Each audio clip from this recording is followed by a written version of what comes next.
Hitherto I have recorded in detail the events of my insignificant existence. To the first 10 years of my life, I have given almost as many chapters, right? Because we just read 9 chapters. But this is not to be a regular autobiography. I am only bound to invoke memory where I know her responses will possess some degree of interest. Notice memory is capitalized, and Jane, who is the narrator, is personifying memory, and so that's why it's capitalized. Not capitalized in my book. Oh, well, it's capitalized on this one. So you, one way or the other. It shouldn't be capitalized usually. Therefore, I now pass a space of 8 years almost in silence. A few lines only are necessary to keep up the links of connections. So she's going to gloss over 8 years in very short time. When the typhus fever had fulfilled its mission of devastation at Lowood, it gradually disappeared from thence, but not till its virulence, which means strength and power, and the number of its victims had drawn public attention on the school. Inquiry was made into the origin of the scourge, and by degrees various facts came out which excited public indignation in a high degree, which means people got really upset about it. The unhealthy nature of the site, the quantity and quality of the children's food, the brackish, fetid water used in its preparation, the pupils' wretched clothing and accommodations, all these things were discovered, and the discovery produced a result mortifying to Mr. Brocklehurst, but beneficial to the institution. So basically, they spilled the tea, they figured out that the students were being treated horribly, and change will happen. Several wealthy and benevolent individuals in the county subscribed largely for the erection of a more convenient building in a better situation. New regulations were made, improvements in diet and clothing introduced. The funds of the school were entrusted to the management of a committee. Mr. Brocklehurst, who, from his wealth and family connections, could not be overlooked, still retained the post of treasurer, but he was aided in the discharge of his duties by a gentleman of rather more enlarged and sympathizing minds. His office of inspector, too, was shared by those who knew how to combine reason with strictness, comfort with economy, compassion with uprightness. The school, thus improved, became in time a truly useful and noble institution. I remained an inmate of its walls after its regeneration for 8 years. So she still uses prison terminology, which I know students today still refer to school as prison, unfortunately. 6 as a pupil and 2 as a teacher, and in both capacities I bear my testimony to its value and importance. During these 8 years my life was uniform, but not unhappy, because it was not inactive. I had the means of an excellent education placed within my reach, a fondness for some of my studies, and a desire to excel in all, together with a great delight in pleasing my teachers, especially as I loved and urged me on. I availed myself fully of the advantages offered me. In time I rose to be the first girl of the first class. Then I was invested with the office of teacher, which I discharged with zeal for 2 years, but at the end of that time I altered. Miss Temple, through all the changes, had thus far continued superintendent of the seminary. To her instruction I owed the best part of my acquirements. Her friendship and society had been my continual solace. She had stood me in the stead of mother, governess, and latterly companion. At this period she married, removed with her husband, a clergyman, an excellent man, almost worthy of such a wife, to a distant county, and consequently was lost to me. So she's basically saying that Miss Temple is the best woman that she knows, and there's female superiority. And we never hear of Miss Temple again in this text. That's it. From the day she left, I was no longer the same. With her was gone every settled feeling, every association that had made Lowood in some degree a home to me. I had imbibed from her something of her nature and much of her habits. More harmonious thoughts, what seemed better regulated feelings had become the inmates of my mind. I had given in allegiance to duty and order. I was quiet. I believed I was content. To the eyes of others, usually even to my own, I appeared a disciplined and subdued character. But destiny, in the shape of the Reverend Mr. Nasmyth, came between me and Miss Temple. I saw her in her traveling dress step into a post-chaise shortly after the marriage ceremony. I watched the chaise mount the hill and disappear beyond its brow, and then retired to my own room, and there spent in solitude the greatest part of the half-holiday granted in honor of the occasion. I walked about the chamber most of the time. I imagined myself only to be regretting my loss and thinking how to repair it. But when my reflections were concluded, and I looked up and found that the afternoon was gone and the evening far advanced, another discovery dawned on me. namely that in the interval I had undergone a transforming process, that my mind had put off all it had borrowed of Miss Temple, or rather that she had taken with her the serene atmosphere I had been breathing in her vicinity, and that now I was left in my natural element and beginning to feel the stirring of old emotions. So it's like she's been acting for years. It did not seem as if a prop were withdrawn, but rather as if a motive were gone. It was not the power to be tranquil which had failed me, but the reason for tranquility was no more. My world had for some years been in Lowood. My experience had been of its rules and systems. Now I remembered that the real world was wide, and that a varied field of hopes and fears, of sensations and excitements, awaited those who had courage to go forth into its expanse to seek real knowledge of life amidst its perils. I went to my window, opened it, and looked out. There were two wings of the building. There was the garden, there were the skirts of Lowood, there was the hilly horizon. My eye passed all other objects to rest on those most remote, the blue peaks. It was those I longed to surmount. All within their boundary of rock and heath seemed prison ground, exile limits. Notice how the images and word choice of prison keep coming up. I traced the white road winding round to the base of one mountain and vanishing in a gorge between two. How I longed to follow it farther. I recalled the time when I had traveled that very road in a coach. I remember descending that hill at twilight. An age seemed to have elapsed since the day which brought me first to Lowood, and I had never quitted it since. My vacations had all been spent at school. Mrs. Reed had never sent for me to Gateshead. Neither she nor any of her family had ever been to visit me. I had had no communication by letter or message with the outer world. School rules, school duties, school habits and notions, and voices and faces and phrases and costumes and preferences and antipathies, such was what I knew of existence. And now I felt that it was not enough. I was tired of the routine of 8 years in one afternoon. I desired liberty. For liberty I gasped. For liberty I uttered a prayer.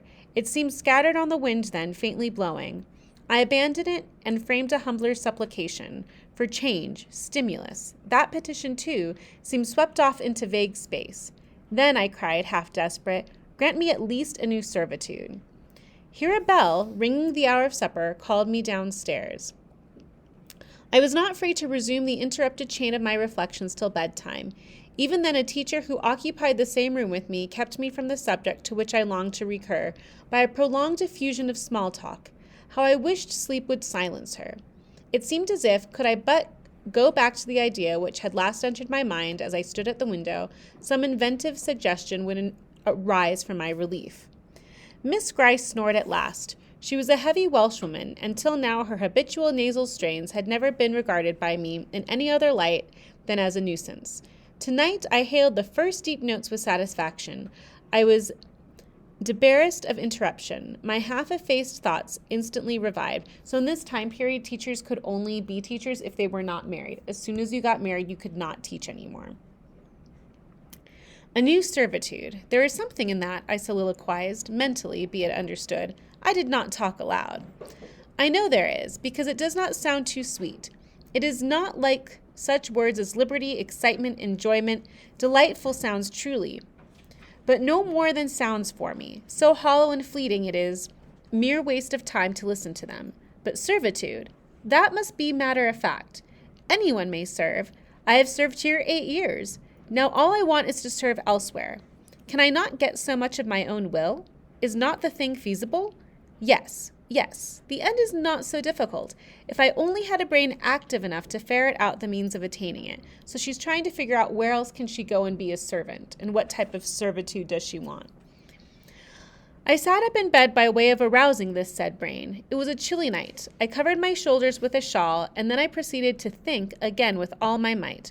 What do I want? And that's one of the reasons I wanted you guys to read Jane Eyre, is because you're going to be leaving school soon, and you need to ask yourself, what do you want? What are you going to do to get there? And so it's like Jane, you're going from childhood to deciding, where am I going? What am I doing? So I think that's a key question for life. It's simple, but also profound. A new place, in a new house, amongst new faces, under new circumstances. I want this because it is of no use wanting anything better. How do people get a new place? They apply to friends, I suppose. I have no friends. There are many others who have no friends, who must look about for themselves and be their own helpers. And what is their resource? I could not tell. Nothing answered me. I then ordered my brain to find a response, and quickly. It worked and worked faster. I felt the pulses throb in my head and temples, but for nearly an hour it worked in chaos, and no result came of its efforts. Feverish with vain labor, I got up and took a turn in the room, undrew the curtain, noted a star or two, shivered with cold, and again crept to bed. A kind fairy, in my absence, had surely dropped the required suggestion on my pillow, for as I lay down it came quietly and naturally to my mind. Those who want situations advertise. You must advertise in the Blankshire Herald. So shire or shire is like a name for city in England. And notice the word fairy. Images of mythological creatures will come up, or descriptions, I should say, will come up later in this text. How? I know nothing about advertising. Replies rose smooth and prompt now. You must enclose the advertisement and the money to pay for it under a cover directed to the editor of the Herald. You must put it, in the first opportunity you have, into the post at Lowtown. Answers must be addressed to J.E. at the post office there. You can go in and inquire in about a week after you send the letter, if any are come, and act accordingly. So she doesn't want Lowood to find out that she's looking for another situation, because she's not sure if she'll get one. Also, it's not that you guys will be friendless when you leave high school. You'll have networking and connections. So Jane Eyre is just a more extreme example of the fearful undertaking it is to start your life, right, and have a job. This scheme I went over twice, thrice. It was then digested in my mind. I had it in a clear, practical form. I felt satisfied and fell asleep. With earliest day I was up. I had my advertisement written, enclosed, and directed before the bell rang to rouse the school. It ran thus: a young lady accustomed to tuition, had I not been a teacher 2 years, is desirous of a meeting with a situation in a private family where the children are under 14. I thought that as I was barely 18, it would not do to undertake the guidance of pupils near my own age. She is qualified to teach the usual branches of a good English education, together with French, drawing, and music. In those days, reader, this now narrow catalogue of accomplishments would have been held tolerably comprehensive. Addressed J.E., Post Office, Lowtown, Blankshire. This document remained locked in my drawer all day. After tea, I asked leave of the new superintendent to go to Lowtown in order to perform some small commissions for myself and one or two of my fellow teachers. Permission was readily granted. I went. It was a walk of 2 miles and the evening was wet, but the days were still long. I visited a shop or two, slipped the letter into the post office, and came back through heavy rain with streaming garments, but with a relieved heart. The succeeding week seemed long. It came to an end at last. However, like all sublunary things, and once more towards the close of a pleasant autumn day, I found myself afoot on the road to Lowtown. A picturesque track it was, by the way, lying along the side of the beck and through the sweetest curves of the dale, but that day I thought more of the letters, that might or might not be awaiting me at the little burg where I was bound, than of the charms of lay and water. My ostensible errand on this occasion was to get measured for a pair of shoes, so I discharged that business first, and when it was done, I stepped across the clean and quiet little street from the shoemaker's to the post office. It was kept by an old dame who wore horn spectacles on her nose and black mittens on her hand. "Are there any letters for J.E.?" I asked. She peered at me over her spectacles, and then she opened a drawer and fumbled among its contents for a long time, so long that my hopes began to falter. At last, having held a document before her glasses for nearly 5 minutes, she presented it across the counter, accompanying the act by another inquisitive and mistrustful glance. It was for J.E. "Is there only one?" I demanded. "There are no more," said she, and I put it in my pocket and turned my face homeward. I could not open it then. Rules obliged me to be back by 8, and it was already 7:30. Various duties awaited me on my arrival. I had to sit with the girls during their hour of study. Then it was my turn to read prayers, to see them to bed. Afterwards I supped with the other teachers. Even when we finally retired for the night, the inevitable Miss Gryce was still my companion. We had only a short end of candle in our candlestick, and I dreaded lest she should talk till it was all burnt out. Fortunately, however, the heavy supper she had eaten produced a soporific effect, meaning she got really tired. She was already snoring before I had finished undressing. There still remained an inch of candle. I now took out my letter. The seal was an initial F. I broke it. The contents were brief. If J.E., who advertised in the Blankshire Herald of last Thursday, possesses the acquirements mentioned, and if she is in a position to give satisfactory references as to character and competency, a situation can be offered her where there is but one pupil, a little girl, under 10 years of age, where the salary is £30 per annum. J.E. is requested to send references, name, address, and all particulars to the direction Miss Fairfax, Thornfield, near Millcote, Shire. I examined the document long. The writing was old-fashioned and rather uncertain, like that of an elderly lady. The circumstance was satisfactory. A private fear had haunted me, that in thus acting for myself and by my own guidance, I ran the risk of getting into some scrape. And above all things, I wished the result of my endeavors to be respectful, proper, en règle. I don't know how to say that in French. I now felt that an elderly lady was no bad ingredient in the business I had on hand. Mrs. Fairfax. I saw her in a black gown and a widow's cap, frigid perhaps, but not uncivil, and a model of elderly English respectability. Thornfield. That doubtless was the name of her house, a neat, orderly spot, I was sure, though I failed in my efforts to conceive a correct plan of the premises. Millcote, Blankshire. I brushed upon my recollections of the map of England. Yes, I saw it, both the shire and the town. Blankshire was 70 miles nearer London than the remote county where I now resided. That was a recommendation to me. I longed to go where there was life and movement. Millcote was a large manufacturing town on the banks of the Blank. A busy place enough, doubtless. So much the better. It would be a complete change at last. Not that my fancy was much captivated by the idea of long chimneys and clouds of smoke. But, I argued, Thornfield will, probably, be a good way from the town. Here the socket of the candle dropped, and the wick went out. Next day new steps were to be taken. My plans could no longer be confined to my own breast. I must impart them in order to achieve their success.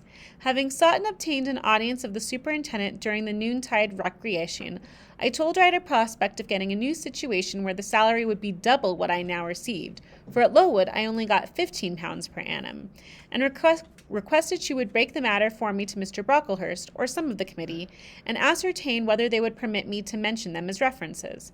She obligingly consented to act as mediatrix in the matter. The next day, she laid the affair before Mr. Brocklehurst, who said that Mrs. Reed must be written to, as she was my natural guardian. A note was accordingly addressed to that lady, who returned for answer that I might do as I pleased. She had long relinquished all interference in my affairs. This note went round of the committee, and at last, after what appeared to me a most tedious delay, formal leave was given me to better my condition if I could, and an assurance added that as I had always conducted myself well, both as teacher and pupil at Lowood, a testimonial of character and capacity, signed by the inspectors of that institution, should forthwith be furnished me.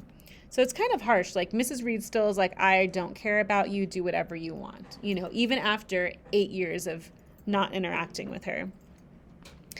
This testimonial I accordingly received in about a month, forwarded a copy of it to Mrs. Fairfax, and got that lady's reply, stating that she was satisfied, and fixing that day fortnight as the period for my assuming the post of governess in her house. A fortnight is about 2 weeks. I now busied myself in preparations. The fortnight passed rapidly. I had not a very large wardrobe, though it was adequate to my wants, and the last day sufficed to pack my trunk, the same I had brought with me 8 years ago from Gateshead. The box was corded, the card nailed on. In half an hour the carrier was to call for it to take it to Lowtown, whither I myself was to repair at an early hour the next morning to meet the coach. I had brushed my black stuff traveling dress, prepared my bonnet, gloves, and muff, sought in all my drawers to see that no article was left behind, and now having nothing more to do, I sat down and tried to rest. I could not. Though I had been on foot all day, I could not now repose an instant. I was too much excited. A phase of my life was closing tonight, a new one opening on tomorrow. Impossible to slumber in the interval. I must watch feverishly while the change was being accomplished. "Miss," said a servant who met me in the lobby, where I was wandering like a troubled spirit, "a person below wishes to see you." The carrier, no doubt, I thought, and ran downstairs without inquiry. I was passing the back parlor of teachers' sitting room, the door of which was half open to go into the kitchen, when someone ran out. "It's her, I am sure. I could have told her anywhere," cried the individual who stopped my progress and took my hand. I looked. I saw a woman attired like a well-dressed servant, matronly, yet still young, very good-looking, with black hair and eyes and a lively complexion. "Well, who is it?" she asked in a voice and with a smile I half recognized. "You've not quite forgotten me, I think, Miss Jane." In another second I was embracing and kissing her rapturously. "Bessie, Bessie, Bessie!" That was all I said, whereat she half laughed, half cried, and we both went into the parlor. By the fire stood a little fellow of 3 years old, in plaid frock and trousers. "That is my little boy," said Bessie directly. "Then you are married, Bessie?" "Yes, nearly 5 years since, to Robert Levin, the coachman, and I've a little girl besides Bobby there, that I've christened Jane." "And you don't live at Gateshead?" "I live at the lodge. The old porter has left." "Well, and how do they all get on? Tell me everything about them, Bessie, but sit down first. And Bobby, come and sit on my knee, will you?" But Bobby preferred sidling over to his mother, which is common, right, guys? "You're not grown so very tall, Miss Jane, nor so very stout," continued Mrs. Levin. "I dare say they've not kept you too well at school. Mrs. Reed is the head and shoulders taller than you are, and Miss Georgiana would make 2 of you in breadth." "Georgiana is handsome, I suppose, Bessie?" "Very. She went up to London last winter with her mamma, and there everybody admired her, and a young lord fell in love with her, but his relations were against the match. And, what do you think? He and Miss Georgiana made it up to run away, but they were found out and stopped. It was Miss Reed that found them out. I believe she was always envious, and now she and her sister lead a cat-and-dog life together. They are always quarreling. So Miss Georgiana was going to elope, probably in Gretna Green, which was like the place people went to elope, and her sister ruined it for her. So now they're just always fighting, which is amusing." "Well, and what of John Reed?" "Oh, he is not doing so well as his mamma could wish. He went to college, and he got plucked, I think they call it, and then his uncles wanted him to be a barrister and study the law. But he is such a dissipated young man, they will never make much of him, I think." "What does he look like?" "He is very tall. Some people call him a fine-looking young man, but he has such thick lips." "And Mrs. Reed?" "Mrs. looks stout and well enough in the face, but I think she's not quite easy in her mind. Mr. John's conduct does not please her. He spends a deal of money." "Did she send you here, Bessie?" "No, indeed, but I have long wanted to see you, and when I heard that there had been a letter from you, and that you were going to another part of the country, I thought I'd just set off and get a look at you before you were quite out of my reach." "I'm afraid you are disappointed in me, Bessie." I said this laughing. I perceived that Bessie's glance, though it expressed regard, did in no shape denote admiration. "No, Miss Jane, not exactly. You are genteel enough. You look like a lady, and it is as much as I ever expected of you. You were no beauty as a child." I smiled at Bessie's frank answer. I felt that it was correct, but I confess I was not quite indifferent to its import. At 18, most people wish to please, and the conviction that they have not an exterior likely to second that desire brings anything but gratification. So Bessie basically still said, "You're not as ugly as you were as a kid, but you're nothing to look at," which isn't very nice. "I dare say you are clever, though," continued Bessie by way of solace. "What can you do? Play on the piano?" "A little." There was one in the room. Bessie went and opened it, and then asked me to sit down and give her a tune. I played a waltz or two, and she was charmed. "The Miss Reeds could not play as well," she said exultingly. "I always said you would surpass them in learning. And can you draw?" "That is one of my paintings over the chimney-piece." It was a landscape in watercolors, of which I had made a present to the superintendent, in acknowledgment of her obliging mediation with the committee on my behalf, and which she had framed and glazed. "Well, that is beautiful, Miss Jane. It is as fine a picture as any Miss Reed's drawing master could paint, let alone the young ladies themselves, who could not come near it. And have you learnt French?"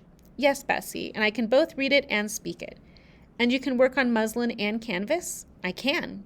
"Oh, you are quite a lady, Miss Jane. I knew you would be. You will get on whether your relations notice you or not. There was something I wanted to ask you. Have you ever heard anything from your father's kinsfolk, the Eyres?" "Never in my life." "Well, you know, Mrs. always said they were poor and quite despicable, and they may be poor, but I believe they are as much gentry as the Reeds are, for one day, nearly 7 years ago, a Mr. Eyre came to Gateshead and wanted to see you. Mrs. said you were at school 50 miles off. He seemed so much disappointed, for he could not stay. He was going on a voyage to a foreign country, and the ship was to sail from London in a day or two.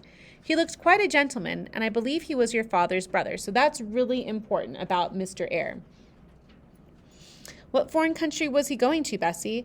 An island thousands of miles off where they make wine. The butler did tell me. Madeira, I suggested. Yes, that is it. That is the very word. So he went?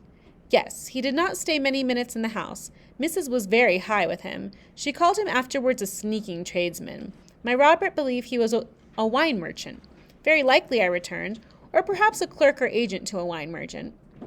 Bessie and I conversed about old times an hour longer, and then she was obliged to leave me. I saw her again for a few minutes the next morning at Lowtown while I was waiting for the coach.